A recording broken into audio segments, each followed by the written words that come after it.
আসসালামু আলাইকুম। হঠাৎই একটা কাকতালীয় মন্তব্য, রাজনৈতিক সমীকরণের হিসেব নিকেশ পাল্টে যাওয়ার মতন বক্তব্য। বিএনপির শীর্ষ নেতৃত্ব এখন আওয়ামী লীগ নিয়ে যে কথা, যে মন্তব্য করছেন, তাতে বিষয়টিকে আমাদেরকে এভাবেই নিশ্চয়ই মন্তব্য করতে হবে, বর্ণনা করতে হবে। বিএনপি মহাসচিব মির্জা ফখরুল ইসলাম আলমগীর সাহেব তিনি বলেছেন, দীর্ঘদিন পর দেশে ভোটের সুযোগ আসছে এবং এবার নির্বাচন আগের চেয়েও ভিন্ন হবে। আগে যেখানে ধানের শীষ এবং নৌকার প্রতিদ্বন্দ্বিতা ছিল, এবার নৌকা নেই। আক্ষেপের সুরেই তিনি বলছেন। আমরা ধরে নিতে পারি তিনি যা বলছেন তা হচ্ছে এরকম যে নৌকা এবং ধানের শীষের প্রতিদ্বন্দ্বিতাটুকু অবশ্যই গণতন্ত্রের জন্য সৌন্দর্য ছিল বাংলাদেশের ক্ষেত্রে। আচ্ছা, তিনি কি বলছেন? সোমবার ঠাকুরগাঁওয়ে একটি নির্বাচনী সমাবেশে তিনি বলছেন, নৌকার যিনি কাণ্ডারি, খেয়াল করে শুনুন, নৌকার যিনি কাণ্ডারি সাবেক প্রধানমন্ত্রী শেখ হাসিনা, তিনি নেতাকর্মীদের ফেলে ভারতে পালিয়ে গেছেন, দিল্লিতে গিয়ে বসে আছেন, আমাদের আমাদের বিপদে ফেলে গেছেন। মানে তারাও বিপদে আছে নিজেরা। শেখ হাসিনা থাকলে অন্তত একটি গণতান্ত্রিক ব্যবস্থা চলতো। সে কি সর্বনাশ! আমরা কি সর্বনাশ শব্দটা ইউজ করবো এখানে, নাকি কি চমৎকার? কোনটি? তিনি বলছেন, এবার নতুন একটি মার্কা সামনে এসেছে। যারা স্বাধীনতার সময় বিরোধিতা করেছিল তারাই এখন সরকার গঠন করতে চায়।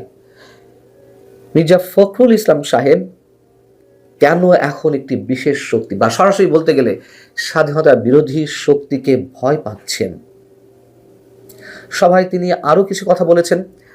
যেমন তিনি বলছেন, নির্বাচনী সভায় হিন্দু সম্প্রদায়ের ভোটারদের উদ্দেশ্যে তিনি বলছেন, এই দেশে কোনো সংখ্যালঘু নেই, সবাই বাংলাদেশের নাগরিক, সবার অধিকার সমান, কেউ ভয় পাবেন না, সাহস নিয়ে চলবেন, আমার ভাইয়েরা সবসময় আপনাদের পাশে থাকবে। এবং তিনি বলছেন যে বিএনপি ক্ষমতায় এলে দেশের সব নাগরিকের অধিকার রক্ষা করা হবে। এই কথাগুলো সিগনিফিকেন্ট, সেটি আমরা আমাদের প্রতিবেশী রাষ্ট্রের রাজনৈতিক হিসেব নিকেশ থেকে মিলাতে পারি। যাই হোক, এখন মূল জায়গাটি নিয়ে যদি আমরা কথা বলি, প্রশ্ন হচ্ছে, বিএনপি কি সত্যি আওয়ামী লীগের শূন্যতা অনুভব করছে গণতান্ত্রিক সৌন্দর্যের জায়গা থেকে, নাকি আওয়ামী লীগের ভোট নিজেদের বাক্সে নিতে আওয়ামী লীগের প্রতি একটু উদার মনোভাব প্রদর্শনের চেষ্টা করা হচ্ছে, নাকি সত্যি সত্যি জামাতকে ভয় পাচ্ছে বিএনপি? জামাত যেমন plan A, plan B, plan C, D নিয়ে এগোচ্ছে। সেই জায়গা থেকে আওয়ামী লীগের রাজনৈতিক কর্মকাণ্ড যখন নিষিদ্ধ করা হলো, নিশ্চয়ই তার আগে থেকে নানান ধরনের মন্তব্য ওঠা শুরু হয়েছিল, নানান ধরনের প্রশ্ন রাজনৈতিক মঞ্চে ওঠা শুরু হয়েছিল। বিএনপি বলে দিয়েছিল যে কোনো রাজনৈতিক দলের নিষিদ্ধ হওয়ার বিষয়টি তারা মেনে নিতে চায় না, বা তারা এই প্রক্রিয়ায় বিশ্বাস করে না। কিন্তু পরে যখন মব ক্রিয়েট করার মাধ্যমে জুলাই আন্দোলনের কিছু নেতা তারা আওয়ামী লীগের নিষিদ্ধ চাইল, তখন ডক্টর ইউনূস সাহেব নিষিদ্ধ করে দিলেন এক কলমের খোঁচায় নির্বাহী আদেশে। মব ক্রিয়েট করে যা কিছু চাওয়া হয়েছে গত 18 মাসে, সবই ইউনূস সাহেব মেনে নিয়েছেন, বিশেষ করে জুলাই আন্দোলনের নেতাদের। তো পরে আবার বিএনপিকে আমরা দেখলাম যে এটির আবার কৃতিত্ব নিতে, যে আমরা সবসময় আওয়ামী লীগের নিষিদ্ধ হওয়ার বিষয়টি দাবি তুলেছি। আবার আমরা কি দেখলাম?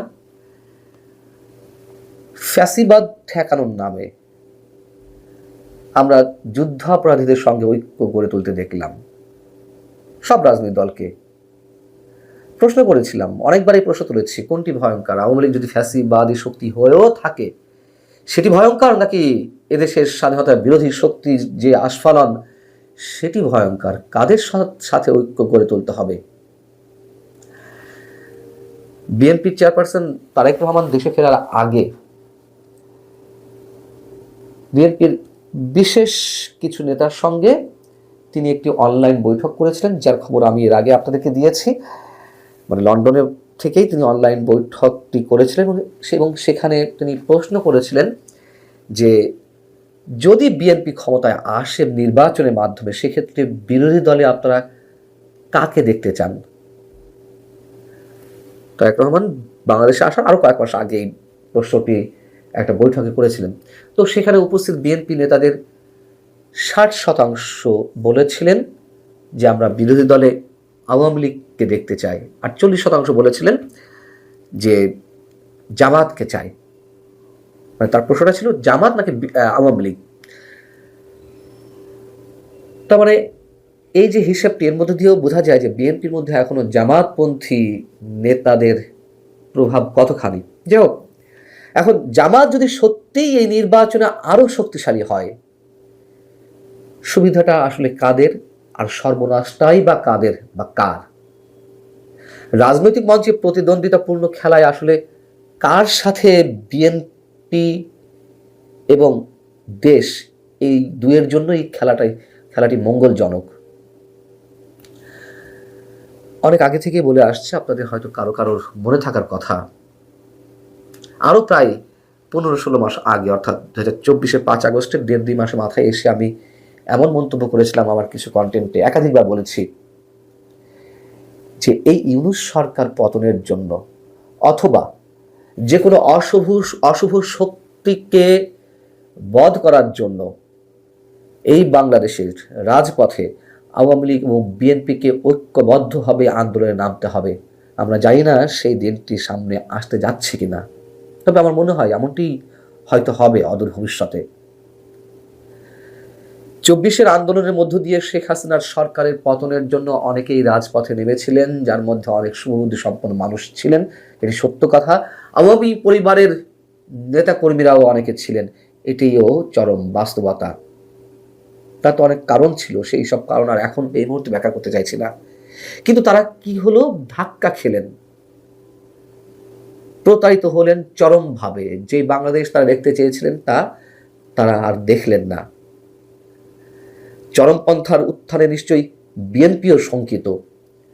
আওয়ামী লীগের সময় দুর্নীতি ছিল, অনেক ধরনের নির্যাতন হয়েছে, স্টুডেন্টরা চলেছে বিরোধী দলের উপর, এগুলো সত্য কথা। কিন্তু মৌলবাদী শক্তির আস্ফালন তো ছিল না, পশ্চিমাদের নোংরা খেলার জয় জয়কার তো ছিল না। এখন এই বাংলাদেশ অনেকগুলো পরাশক্তির একটা খেলার মঞ্চে তৈরি হয়েছে। আরেকটা জিনিস খেয়াল করুন, শেখ হাসিনা গত 23শে জানুয়ারি দিল্লিতে ফরেন করেসপন্ডেন্ট ক্লাব নামে যে একটি সাংবাদিকদের সংগঠনে অডিও বার্তা দিলেন। সেই অডিও বার্তায় তিনি কিন্তু একবারের জন্য তারেক রহমান বা বিএনপির প্রতি বিষোদ্গার করেননি। একইভাবে তার সন্তান সজীব ওয়াজেদ জয় কদিন আগে আল জাজিরাতে একটি দীর্ঘ ইন্টারভিউ দিলেন বেশ স্মার্টনেসের সঙ্গে, সেখানেও তিনি একবারের জন্য বিএনপির বিরুদ্ধে কথা তোলেননি। এবং এটুকু মনে করে দিতে চাই যে খেলা চলছে, অনেক দিক থেকেই খেলা চলছে, নানান ধরনের সমীকরণ চলছে। কোন সমীকরণটা মিলবে আমরা হয়তো কেউ কেউ নিজেদের মতো করে ধারণা করে নিতে পারি। এবং যুক্তরাষ্ট্র যেমন বসে নেই, ওয়াশিংটন পোস্টের একটি রিপোর্ট প্রকাশ করা নিয়ে তো বেশ হইচই শুরু হয়েছে গত কয়েকদিন ধরে। আবার এটুকুও বলে রাখি, ভারতও নিশ্চয়ই বসে নেই, চীন খেলছে চীনের মতো করে অন্য ফ্রন্টে। ভালো থাকুন সবাই, আল্লাহ হাফেজ।